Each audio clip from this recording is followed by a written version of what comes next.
I call to order the traffic committee meeting for February 11th, 2020. It is 3:02 p.m. And today we're going to start off by first doing a quick introduction of the traffic committee team members. And I'll start with myself, Melissa Demirci, part of the traffic engineering department. Jenna Robbins, traffic department. Michael Ackerman, city engineer. Brian Daniels, Sergeant for West Covina Police Department of the Traffic Bureau. Bob Nyquist, Police Officer, West Covina PD. And with that, we will go ahead and move on to item 2. Item 2 is just the previous traffic committee items that were approved at the previous traffic committee meeting on January 14th, 2020. And those included line of sight for the City Hall parking lot, as well as the traffic safety review on Sunset and Durness, and traffic calming along Evening Side Drive between Fairgrove Avenue and Brentwood Avenue. These are scheduled to go to City Council for approval. And item 3, which is new traffic items.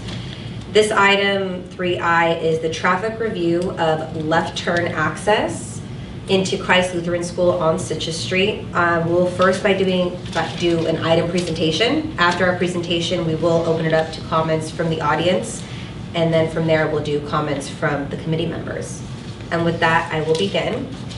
In October, this 23rd end of October, the city received a request to improve the street access to the parking lot to Christ Lutheran School from Citrus Street.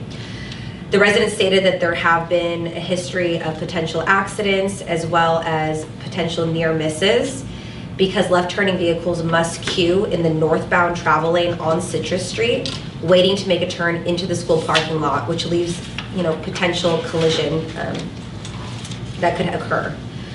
The staff did go on site and did observations, as well as met with the person who had requested this. And really what it is due to the absence of a left turn pocket, waiting vehicles increase the risk of rear end accidents. The resident also had stated that the problem is more noticeable during the peak hours due to the high volume of vehicles heading to work or back home or to and from the school. We did look at the existing conditions of Citrus Street as well as the Christ Lutheran School parking lot. The parking lot does have 3 driveways which provide access into and out of the school from Citrus Street. We did also existing turn and movement counts from the parking lot entrance, as well as did a collision investigation to look at how many accidents occurred between 2016 to 2019 available data. We did find that reported in SWITRS, which is the statewide integrated traffic record system, there were 4 accidents that were actually recorded at this location. Or actually 5 accidents recorded at this location. 3 of those accidents were considered rear end accidents that were recorded. And based on that, what we're recommending is to do a left turn pocket. So specifically, what we're recommending is a right turn only sign installed at the parking lot exit to remind drivers that left turn movements out of the lot will be prohibited. A no left turn sign into the lot at the middle driveway, and remove existing striping, raise markers, legends, and install new striping, raise markers, and legends as indicated, which shows the new left turn pocket. And if you want to add more. Yeah, we want to limit the middle driveway for no left turn in, because if we're providing a left turn pocket, we want all the cars to use the left turn pocket. We don't want them to still queue in the northbound lane, and then it kind of defeats the purpose of putting a left turn pocket. So right now, your the school's middle driveway, is there 1 lane coming out? 2 lanes coming in, I think. Okay, 2 lanes coming in. So we're going to restrict that. So right only. Is right turn in only. And then the bottom, the most southern driveway would be full access because it's far enough away from the new left turn pocket. And as you see on the diagram, we need to start the transition to shift the lanes over at Walnut Creek Parkway, and then it comes down past just past the middle driveway of the school. So at that point, Okay, so first we'll open it up to we have a couple of questions or residents comments for this item. We do have two individuals representing this item. Michael, I can't remember. Maelstrom and John Anderson. And if you could state your name before you speak. Yes, real quickly, John Anderson. For clarity purposes, yes, we have the 3 driveways into Christ Lutheran. What I understood in our meeting at Christ Lutheran was it was going to be right turn only out of the farthest north of the 3, exiting. Yes. It would be either way out of the center. You could make a left turn into that center one. At this point, we don't want people making a left turn in at the center one. Okay. Because it's at the, if you'll see, it's at the tail end of our transition to make into a left turn pocket. And is that a parallel double yellow line there? Is that It what is I'm a reading? double yellow, yes. Which means you couldn't make a left turn out of there in violation of the double yellow. Because if we allowed left turns there, then you're the same thing, your same problem that's happening right now. You're sitting in the through I lane. understand, I'm Yeah. just trying to get clarity. Clarity, because yes. Uh-huh. Making no left turn there will push the school into doing what I've already been told we can do, agree to do, which is reverse the parking lot, which is what that creates. That's fine. I just wanted to make sure that I didn't scare anybody too quickly. Oh, okay. I think it's a much needed change and addition. I personally had a very near miss. Have no idea how I avoided it. If I hadn't floored the car, this guy locked his brakes up coming into me going north. It would have been serious. Potentially taking the lives of my son and I. I haven't got much time to make another one, so I need to keep this one, and it scared me. It really did. When the guy who locked his brakes up had stopped, his front end was at or past where my front end had been before I floored the car. I didn't know a Mercedes could go that fast, but it can. There have been, including Mr. Maelstrom's daughter apparently had an accident there. One of my son's teachers had an accident there a couple years ago. Rear ends. It's been historically a place, and over the years, and I've lived in West Covina since I was, well, 60 years. There have been a lot of accidents there. Back in the day when Citrus didn't go past the country club, then no, there weren't a lot. But now that pretty much all the traffic coming out of the South Hills residential area is coming down Citrus because of the danger of making a left turn onto Grand Avenue. So the need is there. The traffic committee, apparently, their engineering at least, has definitely agreed the need is there. And personally, I intend to attend the city council meeting and whatever else it takes to make this happen. I don't think I could forgive myself if I let it go, and we did have a fatality there, especially one of the children. Thank you. I'm Michael Maelstrom. I happen to be school board president of Christ Lutheran School.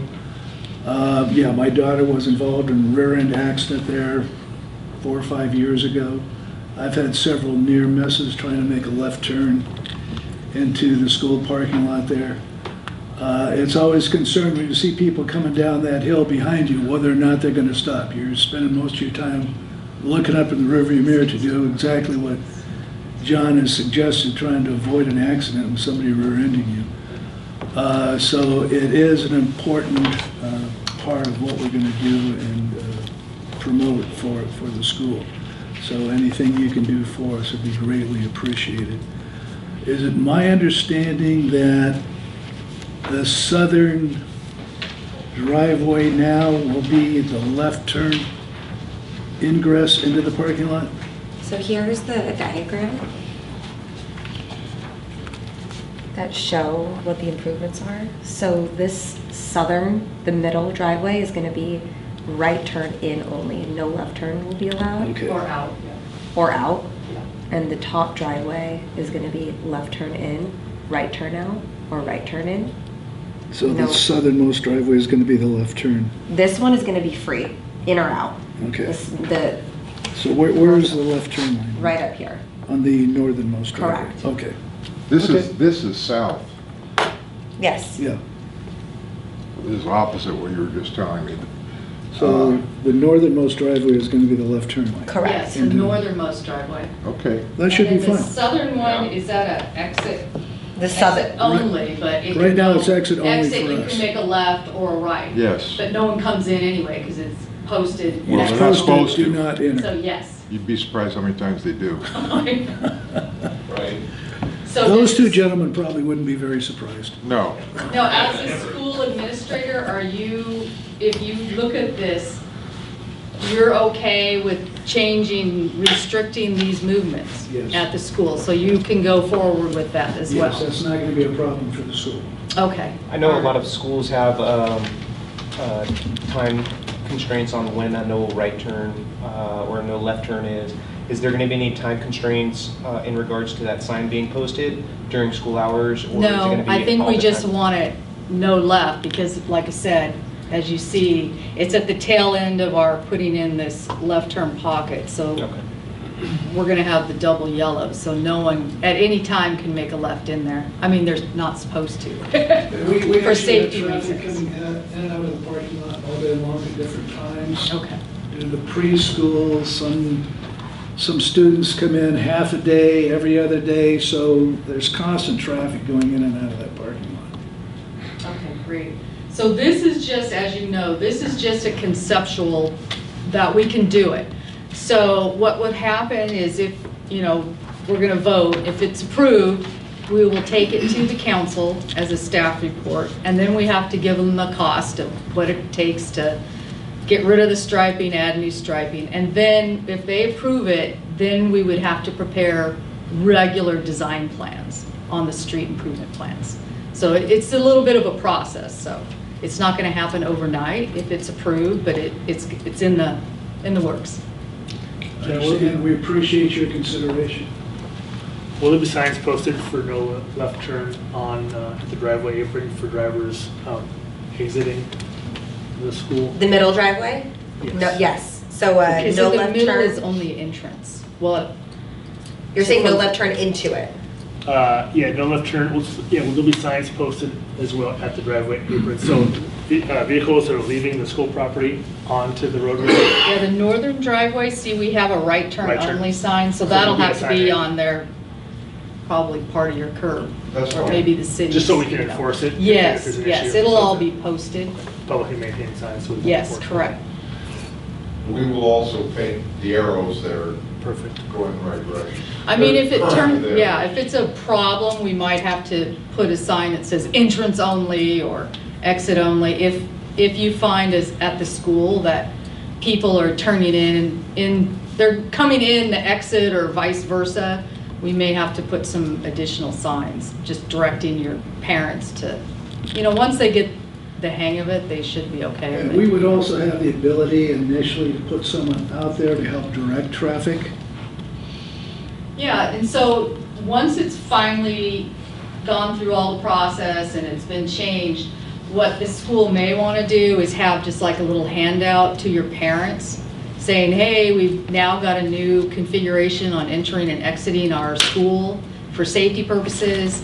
Put it on your website or however you deal with the parents that drop off and pick up, you know, just to added enforcement. Sure, absolutely. So that it's not just a direct call to PD. It's, you've at least done your due diligence and hopefully the parents follow through and do Now what it's up to should them be. to actually do it. Correct, yes. That would We'd help all rather- of us out. Yeah, we'd rather not be citing the Yes.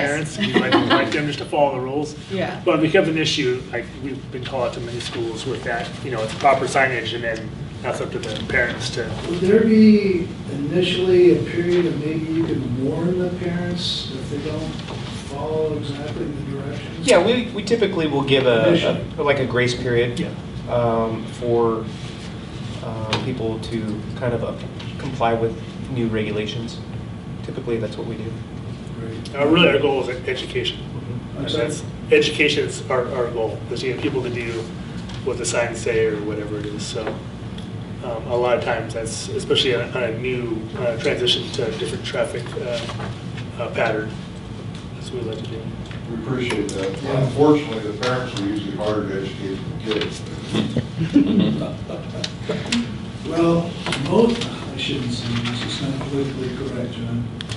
Don't say it. Don't call it. Most of our parents, because they're coming from South Hills, are already entitled, so it's going to be a little bit of an education process for the change. So if you can initially take that into consideration, that would be appreciated as well. I told you it wasn't politically correct. That's correct. Yeah. Yes. And then what we will do is we'll notify you when it's on the council agenda, because we have to prepare the staff report and all that. So it'll probably be Yeah, typically it's the next month's city council meeting, the third Tuesday. So it's the third Tuesday of the next month's meeting. So this one is March 17th. However, we still have to make a motion to vote. So with that, I'm going to open it up formally to committee members if they have any comments or questions on this item. Not now. And with that, is there a motion to approve the recommended proposed lane configuration, left turn signage and striping? I'll make a motion. I'll second. All in favor? Aye. And all opposed? So this item will pass as the traffic committee report states of the recommendations, and it will go before city council for final approval. This is just a recommending body that recommends items for city council's final. Would city council normally meet on St. Patrick's Day? It's scheduled to the third Tuesday, so city council meetings are the first Tuesday and third Tuesday of each month at 7 p.m. I think, yeah, unless it's a city holiday, you'll have to look on the website. Yeah. Though when Well, it gets closer, yeah. it'll say. It's a projected city council date for this item, so as we get closer, we'll be sure to inform you of when it will be on the city council agenda. So that would be March 17th. That's the projected. Thank you. I will be there whenever you have it. All right. And we'll confirm either way. And we appreciate you Coming. attending and coming. And since that diagram is conceptual, should we keep it or? Well, they can. Okay. Yeah. It's okay. Yeah, you can Yes. keep that. Just know that it is a concept. It's not written in stone, it's going to be close to that. So we have to get the real street improvement plans and make sure that the widths are all correct. We won't spend any money until, Yeah. Yes. Now it goes to council and they make their Final final approval. decision. Okay. All right, and with that, I'm going to go ahead and move on to the next item on the agenda. If you, you're free to stay as well. That's a bum's I rush. think that's No, you're free to stay. We would love for you to be part of our meeting. I appreciate it. And I appreciate your time this afternoon, your consideration. Thank you. Thank you. Thank you all. I actually do have another meeting to go to. No problem. Thank you. On the first tee? No, I'm voting for us. Okay. Under new traffic committee items, Thanks again. Thank you. we'll move on to item 3I, which is permit parking review on Oak Ridge Circle, east between Temple Avenue and the cul-de-sac. A request came in from a resident for permit parking along that corridor. The resident stated that the demand for curb parking outpaced the provided on-street parking availability. Additionally, there is an apartment complex and a mobile home occupants as well that utilize the street parking, making it difficult for residents along the segment to park when returning home at night and on weekends. We did follow the city's guideline of doing postcards that are sent out to the residents living there, so anybody who is opposed to it can contact us.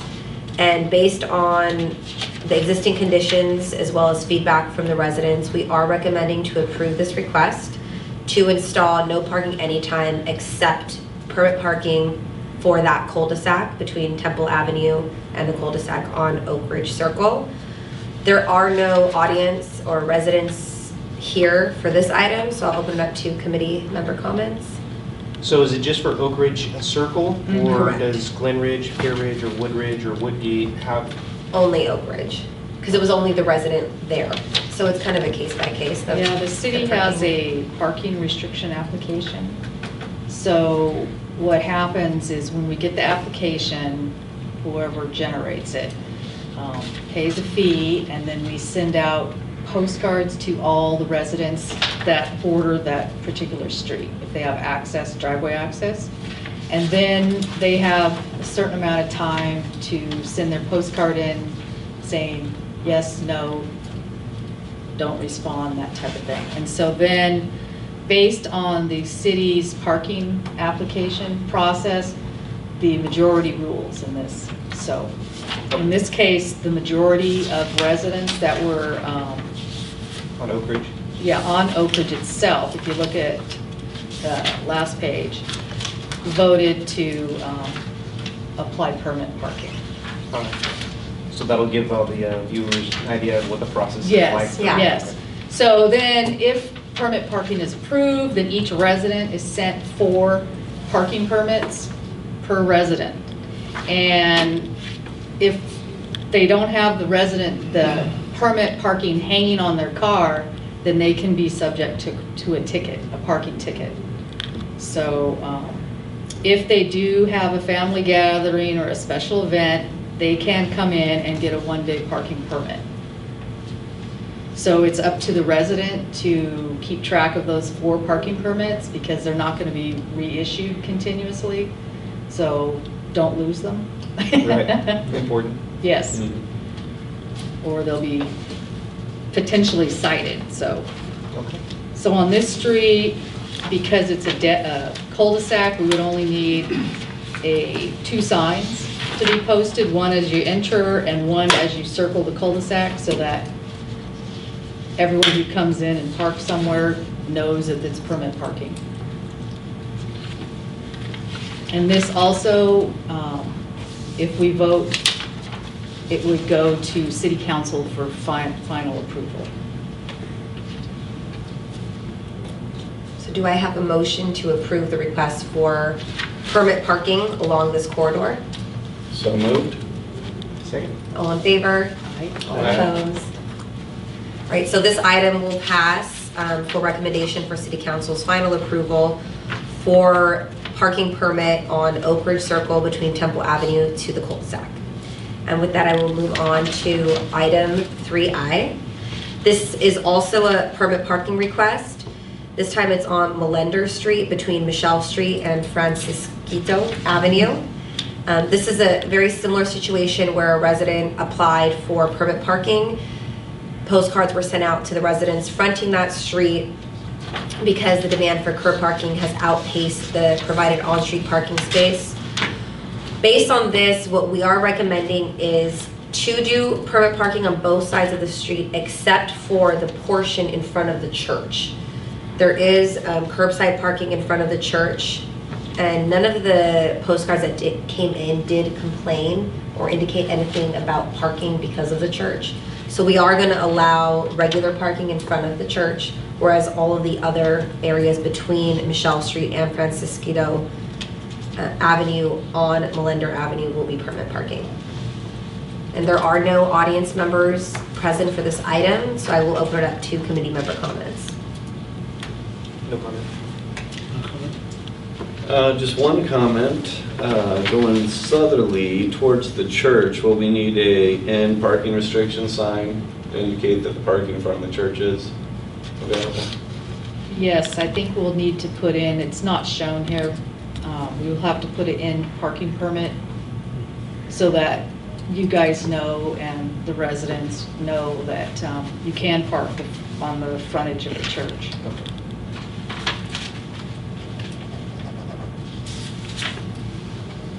So with that, I will ask the community members if they vote to approve parking permit between Michelle Avenue and Michelle Street and Francisquito Avenue on Elendor Avenue, and also allow regular parking in front of the church with indication signs designating that area to be a free parking zone, not a permit parking.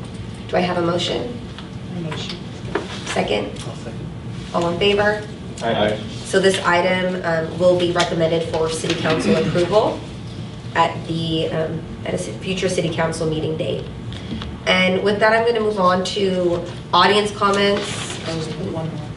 That's going to be committee new members, not on agenda. Okay.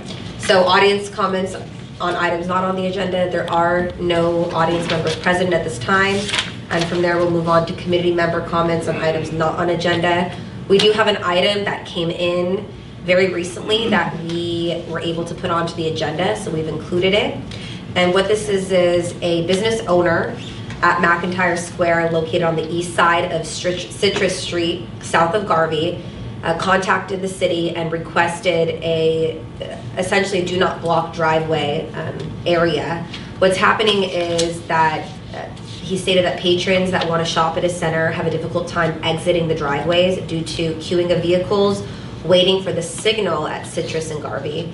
So during peak hours, the northbound traffic is backed up past his driveway on Citrus Avenue and his other driveway, which is directly opposite the 10 eastbound ramp, which makes it very, very difficult for customers to exit and make a left turn. And he reached out to the city to see what can be done. We did look at the existing conditions. We did a field visit. We met with the business owner during the PM peak commute hour, and we did observe that cars traveling on the northbound Citrus Street do stack past the driveway in 2 through lanes waiting for the signal to turn green, and they do block vehicles from exiting the driveway essentially.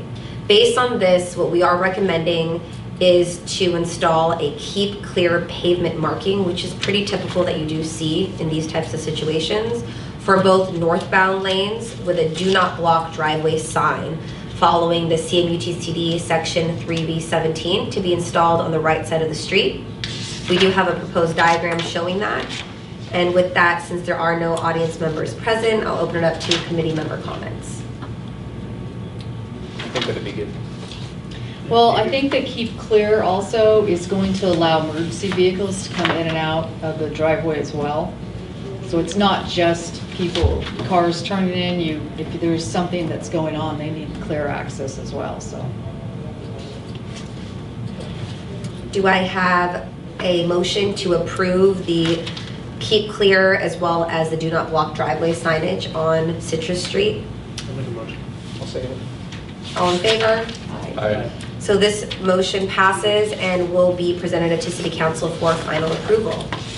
And with that, is there any other open comments that you'd like to make, committee members? No comment. No. And one last thing is, Baldwin Park is going to be doing a roadway construction project on Pacific, and portions are going to be striping modifications between Bromley Avenue and Ardila Avenue. The city is hosting a community meeting to talk more about how it's going to impact the city of West Covina. The city has already passed out door hangers as well as mailed out flyers to residents within the impact area. So we just, as a courtesy, wanted to also say the community meeting is on February 24th in the community room at West Covina City Hall. And with that, I will close the meeting and adjourn.